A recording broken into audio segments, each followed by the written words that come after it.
आज के इस वीडियो में हम लोग डिस्कस करने वाले हैं basic terminology of accounting. Basic terms, ये टर्म्स बहुत ही इम्पॉर्टेंट होते हैं हमारे लिए। ये क्वेश्चन करने में बहुत ही इजी होते हैं। ये हम ये समझ पाते हैं कि टर्म्स किस लिए यूज़ किया गया है। तो सबसे पहला टर्म तो बिजनेस ही है।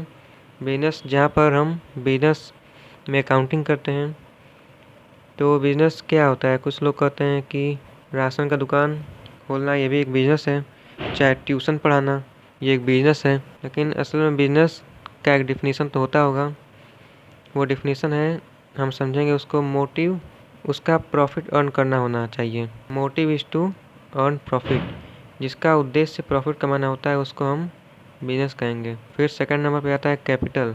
कैपिटल मतलब जो भी पैसा हम बिजनेस स्टार्ट करने के लिए लगाते हैं उसे कैपिटल कहते हैं। जैसे इसमें कैश भी हो सकता है, पर्सनल प्रॉपर्टी भी होती है। जैसे मान लीजिए हमारे यहाँ किसी जूते की दुकान है और वहाँ पर हम कैश लगाए हैं बिजनेस स्टार्ट करने के लिए, तो वो कैश कैपिटल में आएगा। और मान लीजिए हम भी कोई एक नया शूज़ खरीदे हैं, उसको भी बिजनेस में अपने लगा दिए, तो वो भी कैपिटल में ही आएगा, क्योंकि उसको लगाए हैं बिजनेस में, बिजनेस स्टार्ट करने के लिए ही, तो वो भी कैपिटल ही कहलाएगा।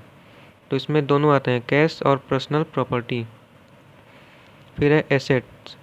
एसेट्स यानी संपत्ति होती है।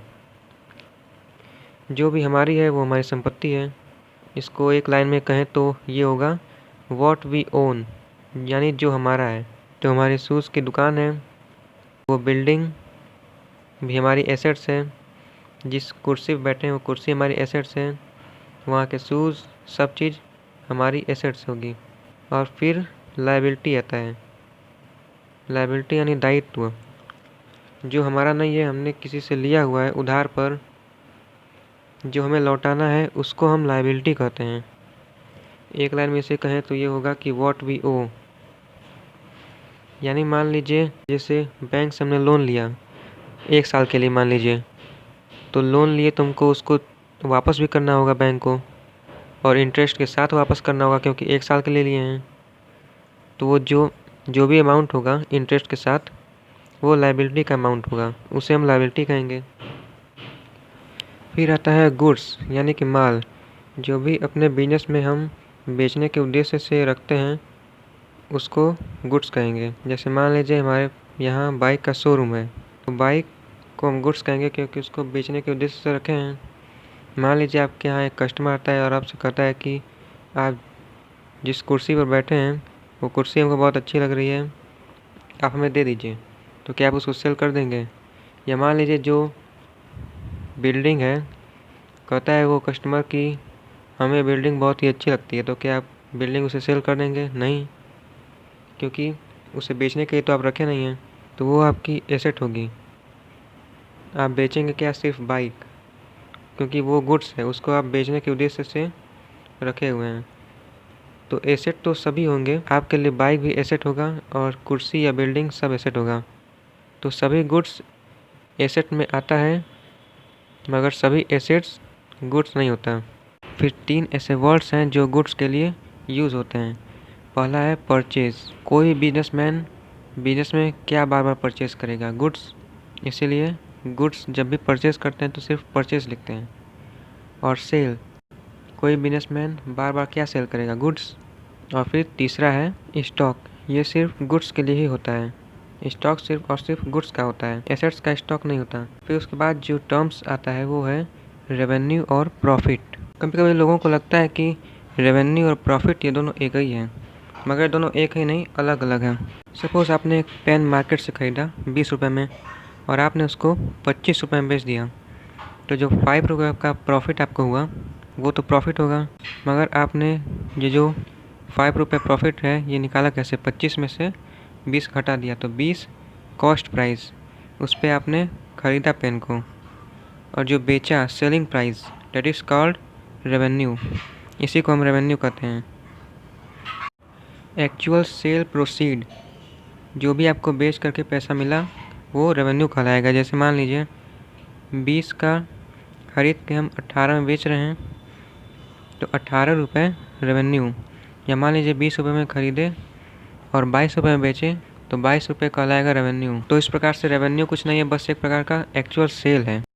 फिर जो टर्म्स आते हैं वो एक्सपेंस और एक्सपेंडिचर। ये एक्सपेंस और एक्सपेंडिचर दोनों एक ही हैं। एक्सपेंस मतलब खर्चा और एक्सपेंडिचर मतलब इसका भी मतलब खर्चा ही होता है। एक्सपेंस और एक्सपेंडिचर में बस क्लासिफिकेशन का डिफरेंस है।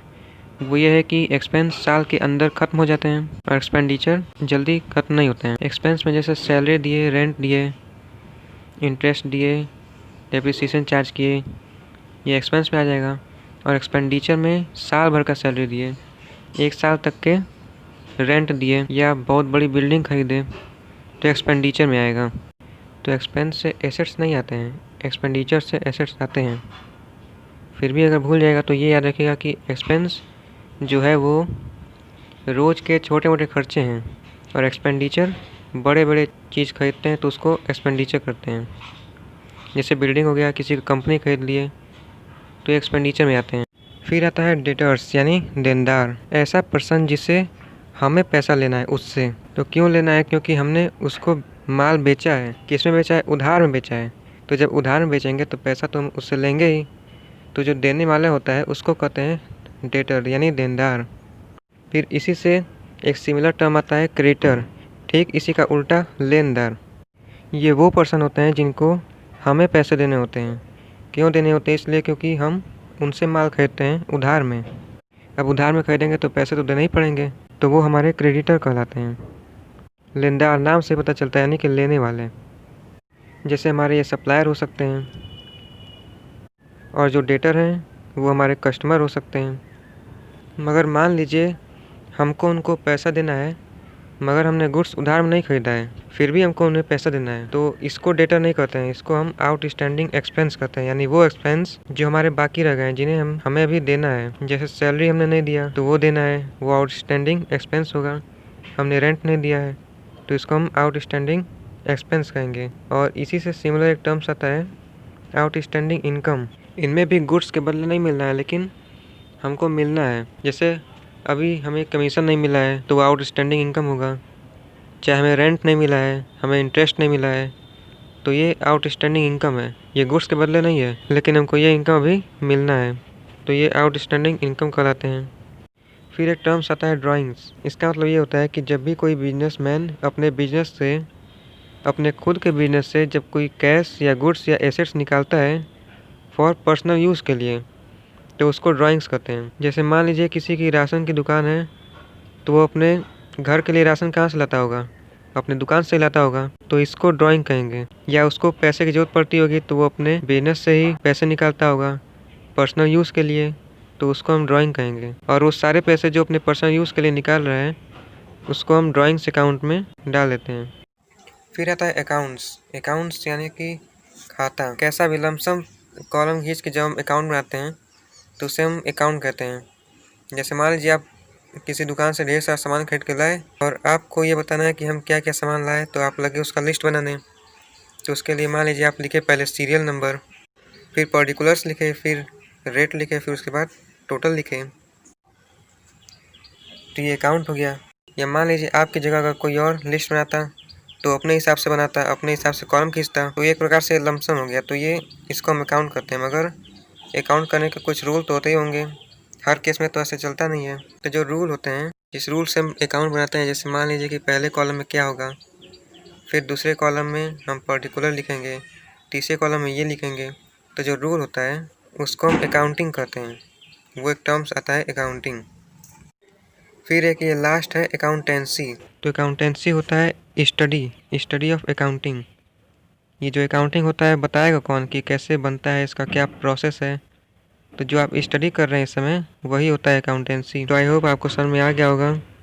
अगर ये बेसिक टर्म्स आप समझ जाएंगे तो फिर क्वेश्चन करने में आपको इजी रहेगा। आपको ये समझ में आएगा कि इसको किस संदर्भ में लिखा गया है।